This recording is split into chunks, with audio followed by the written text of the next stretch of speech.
ಈಗ ಜೋಡಿ ಟಾಸ್ಕ್ ಶುರುವಾಗಿದೆ. ಟೋಟಲ್ ಆಗಿ 3 ರೌಂಡ್ ಇತ್ತು. 3 ರೌಂಡಲ್ಲಿ 2 ರೌಂಡ್ಗಳು ಕಂಪ್ಲೀಟ್ ಆಗಿದೆ.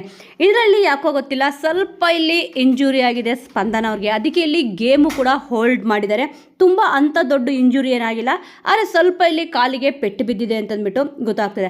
ವೀಕ್ಷಕರೇ, ಸದ್ಯ ಇವಾಗ ಬಿಗ್ ಬಾಸ್ ಲೈವಲ್ಲಿ ಏನಪ್ಪ ನಡೀತದೆ ಅಂತಂದರೆ, ಈಗ ಜೋಡಿಗಳಾಗಿ ಟಾಸ್ಕ್ಗಳು ಆಡಬೇಕಿದೆ. ಯಾರ್ಯಾರು ಜೋಡಿ ಆಗಿದ್ದಾರೆ ಅಂತಂದ್ಬಿಟ್ಟು ಹಿಂದಿನ ವಿಡಿಯೋದಲ್ಲೇ ನೋಡಿದ್ದೀರಾ.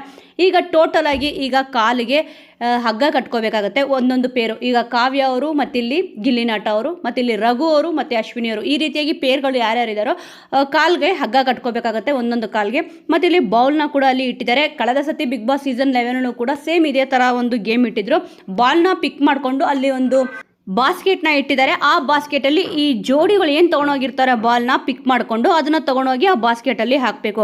ಈಗ ಮೊದಲನೇ ರೌಂಡ್ ಬಿಟ್ಟಾಗ ಮೊದಲನೇ ರೌಂಡಲ್ಲಿ ಚೈತ್ರ ಅವರು ರಜತ್ ಅವರು ಒಂದು ಬಾಲ್ನೂ ಕೂಡ ಇಲ್ಲಿ ಪಿಕ್ ಮಾಡಿಕೊಂಡು ತೊಗೊಂಡೋಗ್ಬಿಟ್ಟು ಬುಟ್ಟಿಗೆ ಹಾಕಲಿಲ್ಲ. ಮತ್ತು ಅಭಿ ಅವರು ಸ್ಪಂದನ ಅವರು ಕೂಡ ಅಷ್ಟೇ ಮೊದಲನೇ ರೌಂಡಲ್ಲಿ ಏನೂ ಕೂಡ ಬಾಲ್ಗಳನ್ನ ಹಾಕಲಿಲ್ಲ. ಮತ್ತು ಇಲ್ಲಿ ಸೂರಜ್ ಅವರು ರಾಶಿಕ್ ಅವರು ಕೂಡ ಅಷ್ಟೇ ಮೊದಲನೇ ರೌಂಡಲ್ಲಿ ಅವರು ಕೂಡ ಬಾಲ್ ಹಾಕಲಿಲ್ಲ. ಅಶ್ವಿನಿ ಅವರು ರಘು ಅವರು ಮೊದಲನೇ ರೌಂಡಲ್ಲಿ ಒಂದು ಬಾಲ್ಗಳನ್ನ ಹಾಕಿದ್ರು. ಮತ್ತು ಕಾವ್ಯ ಅವರು ಮತ್ತಿಲ್ಲಿ ಗಿಲ್ಲಿ ಅವರು ಒಂದು ಬಾಲ್ಗಳನ್ನ ಹಾಕಿದ್ರು ಮೊದಲನೇ ರೌಂಡಲ್ಲಿ. ಮಾಳು ಅವರು ಮತ್ತು ರಕ್ಷಿತಾ ಅವರು ಮೊದಲನೇ ರೌಂಡಲ್ಲಿ 2 ಬಾಲ್ಗಳನ್ನ ಹಾಕಿದ್ರು. ಇನ್ನು ಎರಡನೇ ರೌಂಡ್ ಕೂಡ ಇಲ್ಲಿ ಸ್ಟಾರ್ಟ್ ಆಯಿತು. ಎರಡನೇ ರೌಂಡಲ್ಲಿ ಇಲ್ಲಿ ಚೈತ್ರ ಅವರು ರಜತ್ ಅವರು ಆ ರೌಂಡಲ್ಲೂ ಕೂಡ ಅವರು ಕೂಡ ಒಂದು ಬಾಲ್ ಕೂಡ ಹಾಕಲಿಲ್ಲ. ಮೊದಲನೇ ರೌಂಡಲ್ಲೂ ಕೂಡ ಹಾಕಲಿಲ್ಲ, ಎರಡನೇ ರೌಂಡಲ್ಲೂ ಕೂಡ ಇಲ್ಲಿ ಬಾಲ್ನ ಪಿಕ್ ಮಾಡಲಿಲ್ಲ. ಮತ್ತು ಅಭಿ ಅವರು ಸ್ಪಂದನ ಅವರು ಎರಡನೇ ರೌಂಡಲ್ಲಿ ಒಂದು ಬಾಲ್ಗಳನ್ನ ಹಾಕ್ತಾರೆ. ಸೂರಜ್ ಅವರು ರಾಶಿಕ್ ಅವರು ಎರಡನೇ ರೌಂಡಲ್ಲಿ ಒಂದು ಬಾಲ್ನ ಹಾಕ್ತಾರೆ.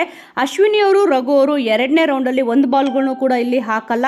ಆನಂತರ ಕಾವ್ಯ ಅವರು ಗಿಲ್ಲಿ ಅವರು 2 ಬಾಲ್ಗಳನ್ನ ಹಾಕ್ತಾರೆ. ಮತ್ತು ಮಾಳು ಅವರು ರಕ್ಷಿತಾ ಅವರು 1 ಬಾಲ್ಗಳನ್ನ ಹಾಕ್ತಾರೆ. ಟೋಟಲ್ ಆಗಿ ಇವಾಗ 3 ರೌಂಡ್ಗಳಲ್ಲಿ ಅಂದರೆ 3 ಸುತ್ತಿನಲ್ಲಿ ಈಗ 2 ಸುತ್ತುಗಳು ಈಗ ಆಗಿದೆ. ಇನ್ನೂ ಒಂದು ಸುತ್ತು ಬಾಕಿ ಇದೆ. ಅಟ್ ಪ್ರೆಸೆಂಟು ಲೀಡಿಂಗಲ್ಲಿ ಇರೋದು ಯಾರಪ್ಪ ಅಂತಂದರೆ ಮಾಳು ಅವರು ಮತ್ತು ರಕ್ಷಿತಾ ಅವರು, ಕಾವ್ಯ ಅವರು, ಗಿಲ್ಲಿ ಅವರು 3 ಬಾಲ್ಗಳನ್ನ ಇಲ್ಲಿ ಹಾಕಿದ್ದಾರೆ. ಇನ್ನು 3ನೇ ರೌಂಡ್ ಅಂತೂ ಸಿಕ್ಕಾಪಟ್ಟೆ ಕ್ಯೂರಿಯಾಸಿಟಿ ಇದೆ. ಈ ಒಂದು ರೌಂಡಲ್ಲಿ ಯಾರು ಜಾಸ್ತಿ ಬಾಲ್ಗಳನ್ನ ಇಲ್ಲಿ ಹಾಕ್ತಾರೋ ಅವರು ವಿನ್ ಆಗ್ತಾರೆ. ಈಗ 0-0ನೇ ಜಾಸ್ತಿ ಇದ್ದಾರೆ. ಚೈತ್ರ ಅವರು ರಜತ್ ಅವರು ಇರ್ಬೋದು, ಮತ್ತು ಅಭಿ ಅವರು ಸ್ಪಂದನ ಅವರು ಇರ್ಬೋದು. ಈಗ ಲೀಡಿಂಗಲ್ಲಿ ಇರೋದು ಯಾರಪ್ಪ ಅಂತಂದರೆ ಕಾವ್ಯ ಅವರು, ಗಿಲ್ಲಿ ಅವರು, ಮಾಳು ಅವರು, ರಕ್ಷಿತಾ ಅವರು. ಸ್ಪಂದನ ಅವ್ರಿಗೆ ಇಂಜುರಿ ಆಗಿರೋ ಕಾರಣ ಈಗ ಗೇಮ್ ಕೂಡ ಸ್ಟಾಪ್ ಆಗಿದೆ. ಈಗ ಲೀಡಿಂಗಲ್ಲಿ ಇರೋದೇ 4 ಜನ, ಅಂದರೆ 2 ಜೋಡಿಗಳು ಲೀಡಿಂಗಲ್ಲಿ ಇದೆ. ಆದರೆ ಇಲ್ಲಿ ಸೂರಜ್ ಅವರು ಮತ್ತಿಲ್ಲಿ ರಾಶಿಕ್ ಅವರು ಗೇಮಲ್ಲಿ ಸ್ಟ್ರಾಟರ್ಜಿನ ಯೂಸ್ ಮಾಡ್ತಾ ಇದ್ದಾರೆ. ಅವ್ರು ಹೇಗಿದ್ರು ಕೂಡ ಬಾಲ್ನ ಕಮ್ಮಿ ಹಾಕಿದ್ದಾರೆ. ಇನ್ನಿಲ್ಲಿ ಕಾವ್ಯ ಅವ್ರನ್ನ ಗಿಲ್ಲಿ ಅವ್ರನ್ನ ಟಾರ್ಗೆಟ್ ಮಾಡಬೇಕು, ಅಂದರೆ ಬಾಲ್ಗಳನ್ನ ಎತ್ತಿ ಬೇರೆ ಕಡೆ ಹಾಕ್ಬಿಡ್ಬೇಕು. ಸ್ವಿಮ್ಮಿಂಗ್ ಪೂಲ್ಗೆ ಹಾಕಿದ್ರೆ ಆ ಬಾಲ್ಗಳನ್ನ ಎತ್ಕೊಳ್ಳೋಂಗೆ ಇಲ್ಲ.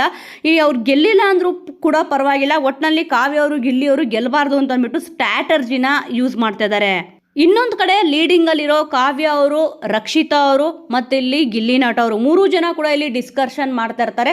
ಇಲ್ಲಿ ರಕ್ಷಿತಾ ಅವರು ಹೇಳ್ತಾರೆ, ಹೇಗಿದ್ರು ಕೂಡ ನಾವೇ ಲೀಡಿಂಗಲ್ಲಿ ಇದ್ದೀವಿ, ಇಲ್ಲಿ ಬೇರೆಯವ್ರು ಎಲ್ಲರೂ ಕೂಡ ನಮ್ಮನ್ನು ಅಟ್ಯಾಕ್ ಮಾಡೋ ಚಾನ್ಸ್ ಇದೆ. ನಾವಿಲ್ಲಿ ಬಾಲ್ನ ಪಿಕ್ ಮಾಡಿ ಬುಟ್ಟಿಯೊಳಗಡೆ ಹಾಕಿಲ್ಲ ಅಂದರೂ ಪರವಾಗಿಲ್ಲ, ಅದನ್ನೆಲ್ಲ ಕೂಡ ಸ್ವಿಮ್ಮಿಂಗ್ ಪೂಲ್ಗೆ ಹಾಕ್ಬಿಡೋಣ ಅಂತಂದ್ಬಿಟ್ಟು ಡಿಸ್ಕಷನ್ನು ಮಾಡ್ತಿದ್ದಾರೆ. ಆ ಕಡೆ ಇಲ್ಲಿ ಗಿಲ್ಲಿ ಅವ್ರು ಗೆಲ್ಲಬಾರ್ದು ಅಂತಂದ್ಬಿಟ್ಟು ಸೂರಜ್ ಅವರು, ರಾಶಿಕ್ ಅವರು ಡಿಸ್ಕಷನ್ ಮಾಡ್ತಾರೆ. ಅವ್ರು ಬಾಲ್ ಎತ್ಕೊಂಡೋಗಿ ಬುಟ್ಟಿಗೆ ಹಾಕಿಲ್ಲ ಅಂದರೂ ಪರವಾಗಿಲ್ಲ, ಅವ್ರನ್ನ ಅಟ್ಯಾಕ್ ಮಾಡಿಬಿಡೋಣ ಅಂತಂದ್ಬಿಟ್ಟು ಅವ್ರದ್ದೊಂದು ಪ್ಲ್ಯಾನ್ ಇದೆ. ಇಲ್ಲಿ ಇವರು ಒಬ್ಬೊಬ್ರು ಒಂದೊಂದು ರೀತಿ ಸ್ಟ್ರಾಟರ್ಜಿನ ಯೂಸ್ ಮಾಡಕ್ಕೆ ಸ್ಟಾರ್ಟ್ ಮಾಡಿದ್ದಾರೆ. ಏನೇ ಸ್ಟ್ರಾಟರ್ಜಿ ಯೂಸ್ ಮಾಡಿದ್ರು ಕೂಡ ಇಲ್ಲಿ ವರ್ಕ್ ಆಗಬೇಕಲ್ಲ. ಸದ್ಯ ಈಗ ಲೀಡಿಂಗ್ ಅಲ್ಲಂತೂ ಇಲ್ಲಿ ಕಾವ್ಯ, ಗಿಲ್ಲಿ ಅವರು ಮತ್ತೆ ಮಾಳು ಅವರು, ರಕ್ಷಿತಾ ಅವರು ಈ ಒಂದು ಜೋಡಿಗಳು ಮುಂದಿದೆ. ವೀಕ್ಷಕರೇ, ಇನ್ನೂ ಒಂದು ರೌಂಡ್ ಬಾಕಿ ಇದೆ, ನೋಡೋಣ. ಇಲ್ಲಿ ಸ್ಪಂದನ ಅವರು ಆದಷ್ಟು ಬೇಗ ಏನು ಇಂಜುರಿ ಆಗಿದೆ ಅದರಿಂದ ಗುಣಮುಖರಾಗಿ ಬರಲಿ ಅಂತ ಅಂದ್ಬಿಟ್ಟು ಎಲ್ಲರೂ ಕೂಡ ಹಾರೈಸೋಣ. ವೀಕ್ಷಕರೇ, ಸದ್ಯ ಇವಾಗ ಕೊಟ್ಟಿರೋ ಗೇಮಲ್ಲಿ ಇಲ್ಲಿ ಯಾರು ಗೆಲ್ಲಬಹುದು ಮತ್ತೆ ಇಲ್ಲಿ ನಿಮ್ಮ ಸಪೋರ್ಟ್ ಯಾರಿಗಿದೆ, ಯಾರು ಗೆಲ್ಲಕ್ಕೆ ಚಾನ್ಸೇ ಇಲ್ಲ ಅನ್ನೋದ್ರ ಬಗ್ಗೆ ಮಿಸ್ ಮಾಡದೆ ಕಮೆಂಟ್ ಮೂಲಕ ತಿಳಿಸಿ. ಮುಂದಿನ ವಿಡಿಯೋದೊಂದಿಗೆ ಮತ್ತೆ ಸಿಗೋಣ.